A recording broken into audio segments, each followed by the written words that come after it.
1991 में एक फोन आया, किसी ने कहा कि पिताजी को कुछ हो गया है, पता करो।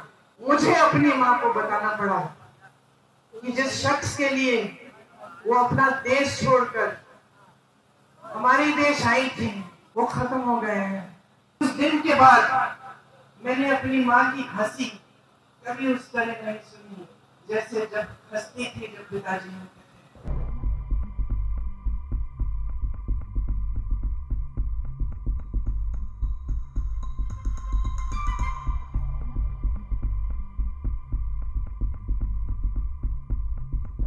रात के 4:30 बजे तक 3 बजे तक काम करते थे।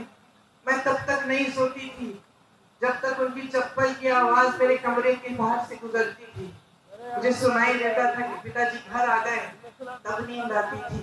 घबराहट होती थी कि कोई कुछ कर ना दे। 2 साल बाद 1991 में एक फोन आया, किसी ने कहा कि पिताजी को कुछ हो गया है, पता करो। चुनाव प्रचार में गए थे, रात के शायद 10:30 या 11 बजे थे। मैं एकदम समझ गई कि कुछ बहुत बुरा हुआ है और अपनी माँ को बताने का क्यों आए यहाँ पे, मतलब मुझे अपनी माँ को बताना पड़ा कि जिस शख्स के लिए वो अपना देश छोड़कर हमारे देश आई थी, जिसके प्रेम के लिए उन्होंने कई त्याग किए थे, हमारी संस्कृति सीखी, नए तरीके सीखे, इंदिरा जी से हमारी भारतीय सभ्यता सीखी, वो खत्म हो गए हैं। मैं उनके कमरे में गई और जब मैंने उनको बताया तो उनकी आंखों में जो मैंने देखा, जैसा एक अंधेरा सा छा गया। और मैं आपको ये बात बता सकती हूँ कि उस दिन के बाद मैंने अपनी माँ की हंसी कभी उस तरह नहीं सुनी जैसे जब हंसती थी जब पिताजी होते थे। मैं बहुत नाराज थी, देश से नाराज थी।